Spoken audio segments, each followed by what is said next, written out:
And then 2 presentations.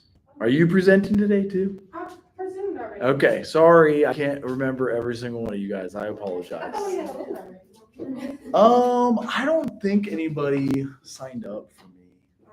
They don't like me.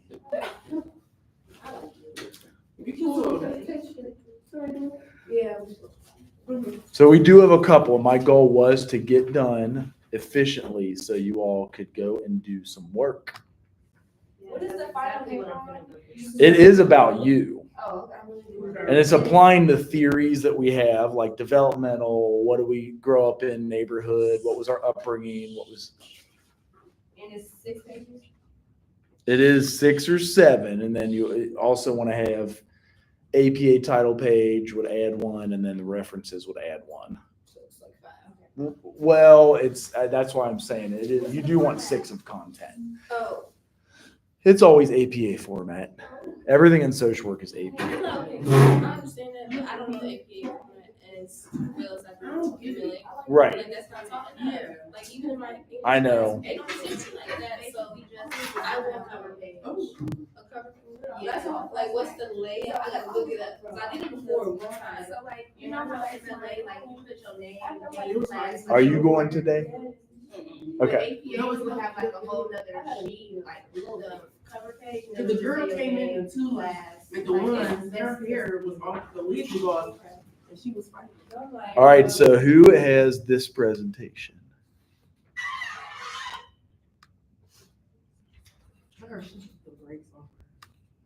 How do you spell your last name? McClendon. Oh, see? Boom. Look at that. Okay. Well, let's, do you want it like present mode or do you want a PowerPoint? Because they do let you like look at it in here, but if you've got a fancy one, Oh, no, it's just a regular. I don't know why it won't download here. I hate that. There you go. That's why we're trying to finish y'all. Yeah. 2 presentations and done, Okay. right? Yeah. There you go. So do you want it downloaded or just full screen You here? just do full screen. And then you hit space bar like that, I think, or slide down. Yeah, there you go. Okay. All righty. I'm trying to make this quick so we can get out of here. So, You're fine. You don't have to be. mine is on alcohol use disorder. All right. So first we got, some of it got cut off over there. Okay. So first we got the DSM-5 definition, which is,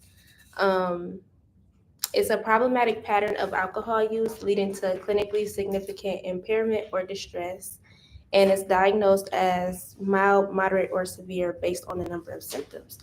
So these are all the specific criteria in the DSM-5, like in order to be diagnosed with alcohol use disorder. So I'm not gonna go through all of them, but like these are kind of things to spot, like when you're trying to spot it in like loved ones or whatever. So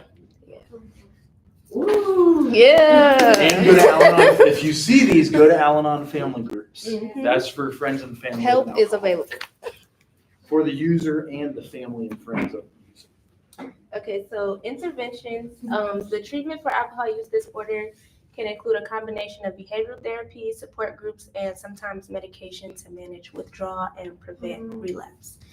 So a social worker's role in this whole ordeal basically entails they identify the problem or behaviors, they set goals to address the problems and behaviors, and then they apply the appropriate intervention strategies to accomplish these goals. So they come up with an intervention plan for the patient. And this slide I just kind of did for fun. These are like some characters you may know on TV with alcohol use disorder. Yeah. So if y'all watch Shameless, Frank Gallagher. Yeah. Homer Simpson from The Simpsons, we all know. Like, yeah. And Rick from Rick and Morty. So. True. And this is my video. This is just like a fact and myth alcohol use video. This is where I might have to download it and get your Oh, okay. possibly like So, is anybody else presenting today? I already presented. See, I can't remember all of you guys anymore. Did you already finish your whole entire research class now? Oh, I had like 3 more assignments. Oh, the other class, not research. I know what you mean. How many of you all in research too? No, not research. I mean, the other next class I had to do yesterday. Right. I'm gonna be done with that by Does it work from here? Oh, it's a term class? Turn B. Oh, term. But I don't want Like- to be turn B, so I'm gonna get it done this week. Oh, this is the other trick. That's how you do it, Oh, I think. oh. But wouldn't it say like go to link or something? Yeah, the link should be there. Okay. This is where my shortcoming of not knowing how to get into these things work. Do I have to enable content? Oh. No way. Oh. Most people with alcohol use disorder will achieve remission, meaning they no longer meet criteria for active illness. A study of people who met criteria for alcohol use disorder found that a year later, only 1/3 still had active alcohol. Uh-oh, did I fuck it up now? Dang Most, it. Okay, there we go. That's what I was looking for.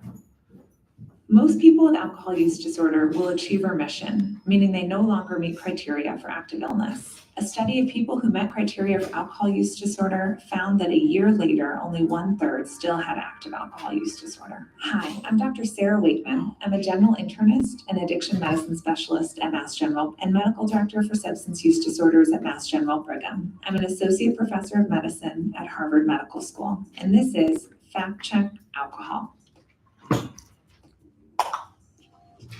Fact check. Alcohol use disorder only affects people of certain age groups. This is false.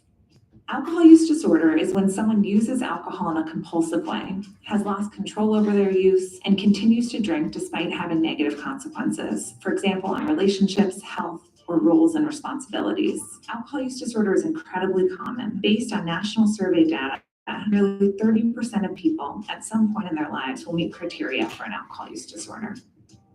In 2020, more than 28 million Americans had an alcohol use disorder. While the highest rates are among people in their 20s, alcohol use disorder can affect people at any age. For example, 1 in 10 people between the ages of 45 and 64 have a current alcohol use disorder, and more than 2% of people over 65. Fact check. Alcohol use disorder is a choice. This is false. Most Americans use alcohol, and thankfully, most don't ever develop an alcohol use disorder. The risk of developing an alcohol use disorder, like other health conditions such as diabetes, is due to exposures, genetics, and environment. It is not something that a person chooses to have happen. No one chooses to lose control over their alcohol use or to suffer from negative consequences on their health and life. That would be like saying someone chooses to develop type 2 diabetes because they ate a lot of sugar. Many of us choose to eat sugar and processed food, but no one chooses to develop diabetes. Fact check. People who suffer from alcohol use disorder have to hit rock bottom to get better. This is false. This is a common myth that people with alcohol use disorder must hit bottom before they engage in treatment or get well. This is a ridiculous way to frame and to dehumanize people with a health condition. Imagine if we said that people with high blood pressure must have a stroke before they are ready to start treatment. Not only does this approach result in horrible outcomes, like people dying from liver disease before ever being offered treatment, but it also shows just how deep our stigma and misunderstanding as a society is for alcohol use disorder as compared to other health conditions. All of us, healthcare providers, family members, and friends, should be actively trying to raise the bottom and partner with people with alcohol use disorder to get effective care as early as possible. Fact check.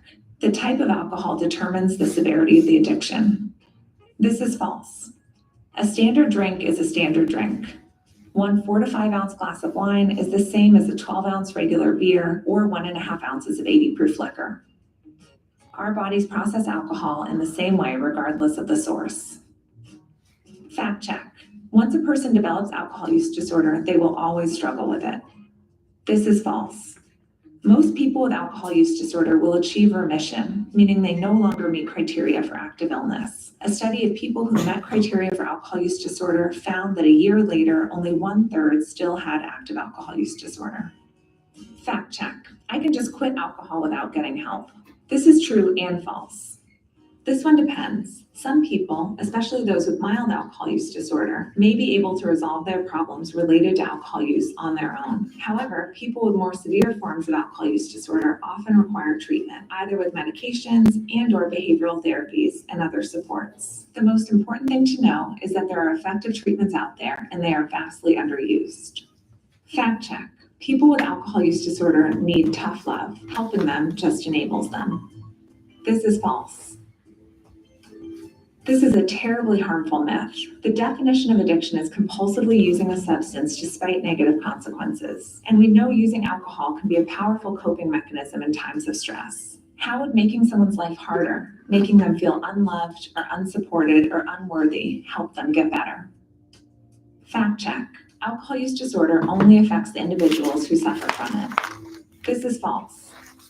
Alcohol use disorder can impact the family and friends too, and it can be helpful and important for loved ones to learn about alcohol use disorder so that they can support the person struggling and also take care of themselves. There's a very successful model called Community Reinforcement and Family Training, or CRAFT, that teaches family members about addiction and strategies to positively reinforce healthy behaviors in their loved one, to help their loved one identify their own reasons for wanting to change, to use positive communication, and to practice self-care. This approach has been shown in studies to be incredibly effective. Fact check. Someone with an alcohol use disorder can just walk in for treatment and get help. This is true. Across Mass General Brigham, we have bridge clinics, which are walk-in, drop-in, easy access care models so that people who have a substance use disorder can immediately start life-saving treatment, cared for by a team of addiction specialists who treat them with compassion and dignity. For far too long, addiction treatment has been difficult and complicated to access. At Mass General Brigham, we are working to ensure treatment is accessible, equitable, and immediately available. Thanks for watching. Don't forget to subscribe to Mass General Brigham for more videos on substance use. Thank you.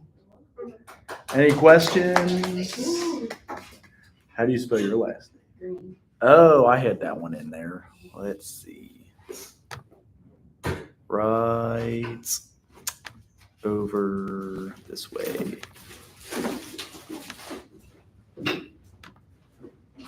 Yay. Do you want it full screen, downloaded, uploaded? Seems like this is our best route to go lately, so. Perfect. Yay, okay. What's that? My princess real short, simple. That's fun. Video. Oh, does it start out with a video? Yeah, it starts out with a video, and then I'll read it.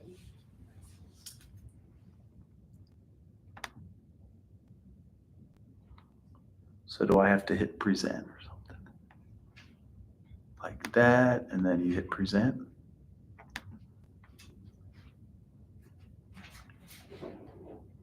Or does it go to the next one? It's the next one, yeah. Ah, I I'm gonna see. add it on there, so I put the link. That seems to work. Photoshop advertisement, in case you have $2,000 you don't know what to do with. Okay.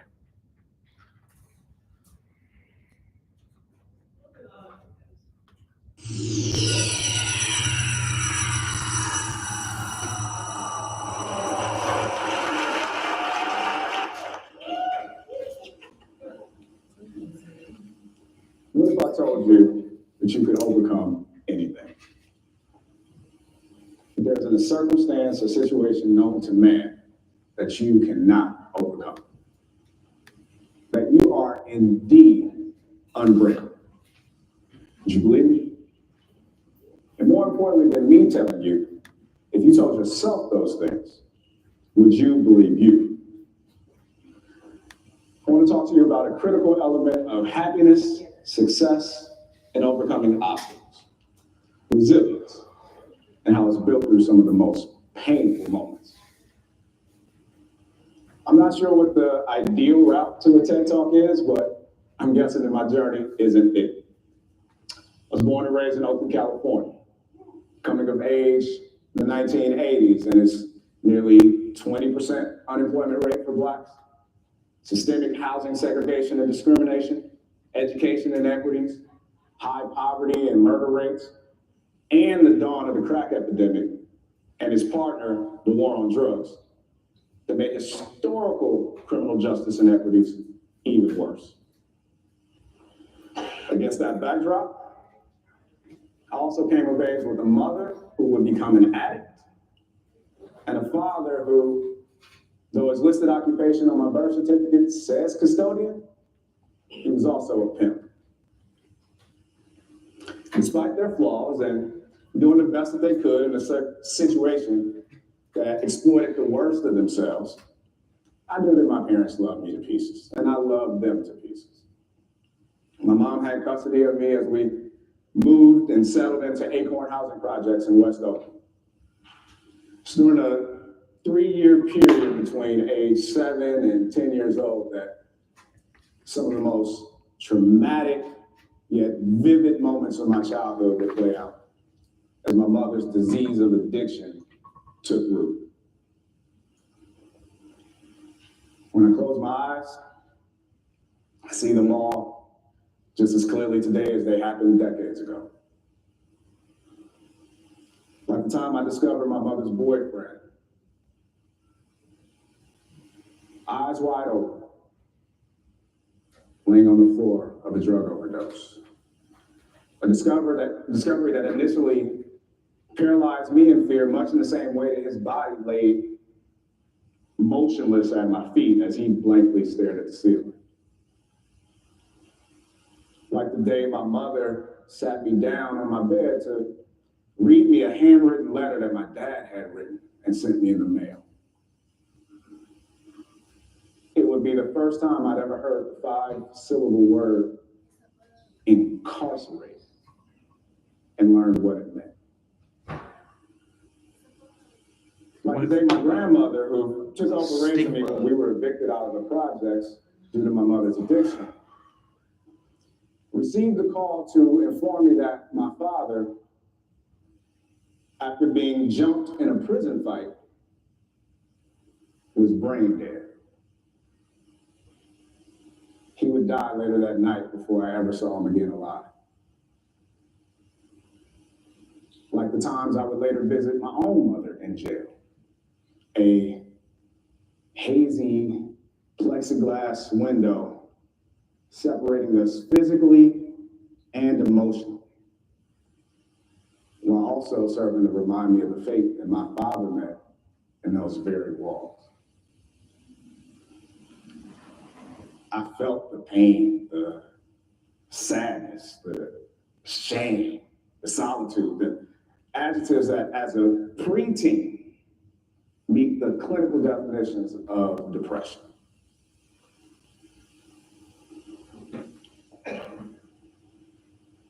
Yet when I opened my eyes,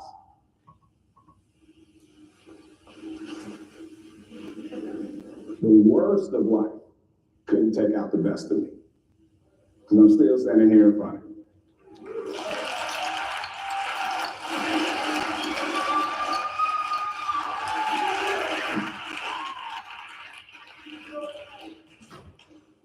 Despite being truly disadvantaged, I stand here in front of you having overcome all those things and more. I would emerge as the first in my family to graduate college, earning undergraduate and master's business degrees, then on to a nearly 2-decade corporate career before starting my own venture.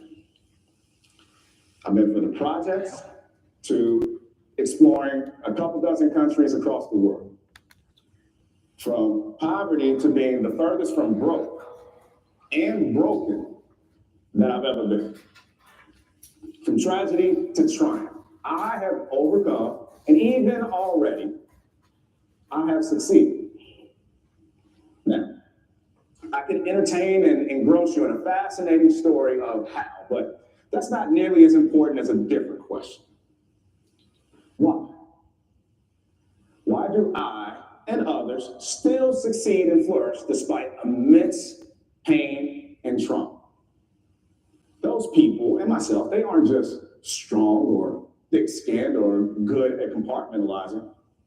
What they are is resilient. You see, change is a constant in life. Nothing gives us immunity from it. Resilience is the capacity to adapt to negative change and recover from it as quickly as possible. Now, note that I said negative change. You typically don't need any help in coping with positive change, right? You get the job that you interviewed for and it comes with a 30% pay increase. Or you find out class is canceled the day that you have an exam that you haven't prepared for. There's a bunch of A students in here, right? It's just me. Okay. So those are really good things. And so you don't need any help or strategies on how to cope with the good fortune. It's the negative things, the hurtful things, the bad things in life where our level of resilience matters. How we process, respond to, and act will have huge implications on where the story goes from there. Whether we succumb to it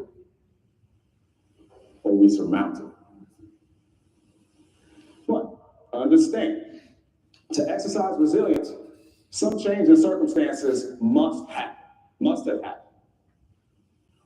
Some change in circumstances must have happened. The idea is to understand your belief system. Your beliefs impact your feelings. Your feelings impact how you think about things, and your thoughts ultimately impact how you act and respond. I discovered this truth not through some bolt from the clouds, some specific aha moment, but from going through and escaping my own hell as a youngster. There were some excruciatingly painful. Most people have no clue that in 2024, the Okay. best way to make money with Amazon is not by selling physical products. The next slide. Okay. Right here. The last one. Yay. Okay, so I'm shy. Okay. You're doing great. In his talk, Hunt emphasizes the importance of empathy and connection in overcoming personal struggles. He believes that many people face invisible battles and that expressing understanding for others can foster a supportive community. Storytelling plays a crucial role in this process as it allows individuals to share their experience and facilitates healing for both the storytellers and the listener. By sharing our stories, we not only find meaning in our trauma, but also inspire positive change in ourselves and our relationships. Hunt encourages to embrace our vulnerabilities and use them to connect with others, creating a sense of shared humanity. This approach highlights the transformative power of narrative, where the act of sharing becomes a kindle for compassion and support. Ultimately, his message is one of hope through understanding and storytelling. We can navigate the complexities of our experiences and emerge stronger together. That's it. Awesome. Any questions? There's a lot on poverty and trauma specifically, and I'll get into it further myself. Anybody else presenting today? You want to present today? Next week? Yeah, man, I did already. It's done. Oh, you did? Yeah. Well, I didn't present, but. You can go Tuesday or Thursday next week. It's fine. I'm just asking because we're going to give you guys time to work on your stuff if you want to present next week. No, it's done. You can go Tuesday or Thursday. You're fine.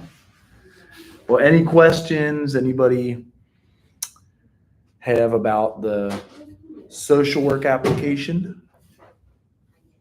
That is a big one because that's what keeps us accredited. So as Actually, I do have a question. Yeah. I'm a psych major, so do I still need to do? if you don't plan on declaring a social work major, then no. Okay. And then maybe in the assignment, write that in. So like submit psych major. Ideally, we convince you to become a social work major because I was a psych major and there is nothing I can do with it. So if somebody told me earlier that I could get a DSW in the same time and then I would qualify for a license and it cuts a whole year out of graduate school, which is $20,000 saved and 12 months of your life saved, I would have totally taken them up on it.